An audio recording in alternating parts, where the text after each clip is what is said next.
E aí, quando nós temos a pessoa jurídica, que é o meio apropriado para que você explore uma atividade, você vai ter a figura do imposto de renda e a tributação reflexa da contribuição social na figura dos regimes de tributação. Então, por exemplo, eu posso ter o pagamento do imposto de renda dentro da sistemática do Simples Nacional. Então, você tem uma aula de fundamentos da tributação de Simples Nacional que você vai entender como que funciona a tributação no Simples Nacional.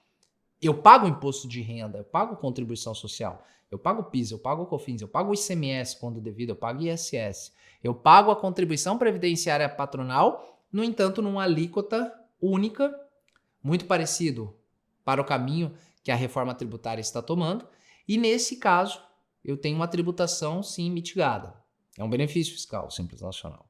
Aí eu tenho, por exemplo, uma outra possibilidade, quando eu já não posso mais utilizar o Simples Nacional, que é o regime de tributação mais utilizado quando a empresa está começando. Ele tem um limite de faturamento de 4.800.000, mas também ele tem algumas ressalvas quanto à sua opção, como por exemplo, você tem um limitador de faturamento, você tem um limitador de atividade, você tem um limitador, por exemplo, de idoneidade. Você não pode optar pelo Simples Nacional caso você tenha irregularidade até cadastral. Você precisa ter idoneidade. Marcos, mas a empresa que tem dívida, ela não pode optar pelo Simples? Se ela não tiver essa dívida parcelada, não. Ela não pode. Ou caso seja uma notificação e ela esteja discutindo em âmbito administrativo, no qual suspende os efeitos, a exigibilidade desse tributo, ou em âmbito judicial com a garantia. Aí ela pode, porque esse débito, de alguma forma, ele não está sendo exigido nesse momento, certo?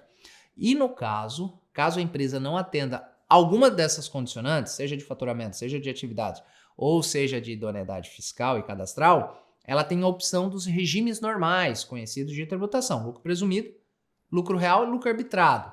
O lucro arbitrado, ele é pouco utilizado, ele é em apenas algumas circunstâncias quando a contabilidade muitas vezes é praticamente inservível e o próprio fisco pode atribuir o arbitramento e os contribuintes em algumas circunstâncias bem isoladas. Ele é muito parecido com o lucro presumido. Não vou entrar com profundidade, ele é pouquíssimo presente no nosso dia a dia, então não vamos perder tempo com situações que elas não são rotineiras. E aí você tem o lucro presumido, que o imposto de renda, e eu não vou falar sobre lucro presumido, porque já tem uma aula que eu falo sobre os regimes de tributação, salvo o melhor juízo é a primeira, você tem, conforme o próprio nome diz, uma presunção de lucro. Então, de acordo com a atividade da empresa, se ela é uma atividade industrial, comercial, prestação de serviço de transporte, industrialização ou até mesmo hospitalar, ela tem um percentual de presunção de lucro, por exemplo, para fins de obtenção da base de cálculo do imposto de renda de 8%. Então, eu pego o faturamento da empresa, desconto as devoluções, caso tenha substituição tributária IPI, que são impostos, tributos cobrados, impostos por fora, eu deduzo, porque não é receita da empresa, e chego na pré-base de cálculo. Eu aplico 8% sobre essa base e aí eu tenho a base de cálculo do imposto de renda. Preço do lucro presumido. O governo presume que 8% é lucro. Marcos, mas e se ela tiver mais por cento de lucro? Ótimo. Se ela tem 20%. Se ela tem 20%, significa que 12% de uma conta rápida eles não estão tributando. Então, esse é o intuito das empresas do lucro presumido.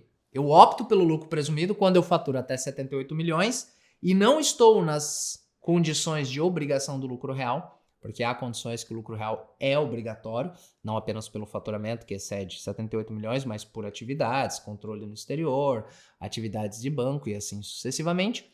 E eu tenho mais que 8% de lucro. A base de cálculo para se obter da contribuição social, nesse caso, é 12%. Eu aplico 12%, e aí as alíquotas do imposto de renda, em ambos os regimes de tributação, é 15% do imposto de renda e 9% para a contribuição social. Não muda. No lucro real, como que é, Marcos? Claro, ainda no lucro presumido, se eu presto serviço, é 32%. Tem algumas variáveis que estão contidas lá na Instrução Normativa 1700, que você pode observar. As alíquotas são as mesmas. A diferença é como chegar na base de cálculo. No lucro real, a base de cálculo você se obtém pela apuração do lucro, descontado todos os tributos, custos e despesas. É o lucro real. É sob a perspectiva do planejamento tributário quando eu tenho um lucro menor que 8%. Não faz sentido eu pagar tributo sobre um lucro que eu não estou oferindo. Então eu opto pelo lucro real, porque aí eu vou ter uma tributação menor, porque eu vou tributar um resultado que é menor do que o lucro presumido.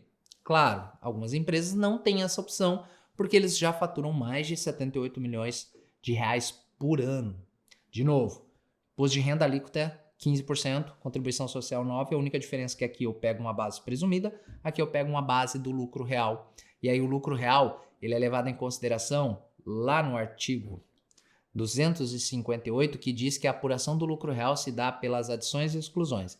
Então eu tenho despesas que são indedutíveis para fins de tributação e receitas que não são tributadas, porque eu tenho no lucro real uma diferença do meu resultado societário, contábil e o resultado fiscal. Por quê?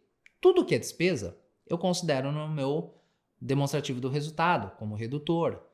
Mas algumas despesas não são admitidas pela legislação como dedutíveis do imposto de renda, assim como na pessoa física.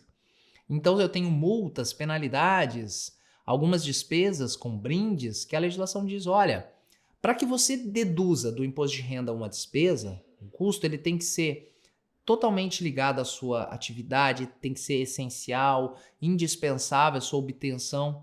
Então eles têm que ter essa associação e algumas despesas a Receita entende que não. E aí o que eu faço? Deduzir do meu resultado contábil, mas na apuração do meu lucro fiscal eu não posso. Então eu adiciono lá no livro de apuração do lucro real, no livro de apuração lá da contribuição social, LALUR, e aí o LACS. Então nesse caso é apenas a diferença na obtenção da base de cálculo e no lucro real eu tenho essa diferenciação. Lá no lucro real e no lucro presumido, quando eu sou pessoa jurídica, eu tenho formas de pagamento.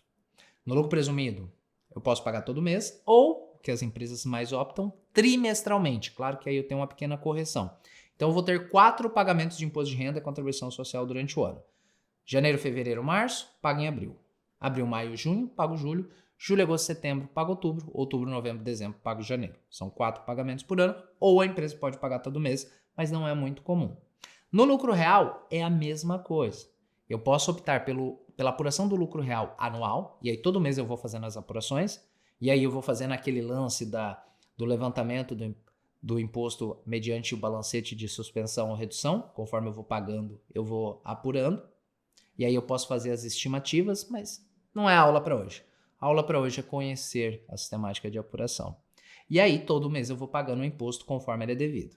Posso optar também, e aí faz parte de planejamento, inclusive, para as compensações, porque eu tenho uma limitação no imposto de renda, apurar trimestral. E aí é igual ao lucro presumido, só que muda a forma de apurar. Eu apuro pelo meu lucro mesmo e pago trimestralmente.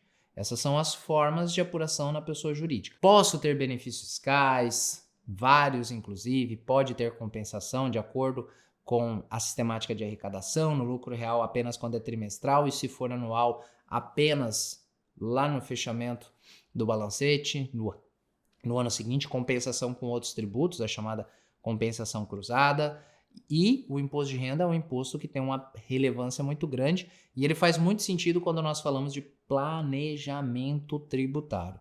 Deixe seu like, se inscreva, comente, afinal, você fazendo isso, você ajuda o nosso canal a crescer, dá relevância para o assunto. Até a próxima aula. Tchau, tchau.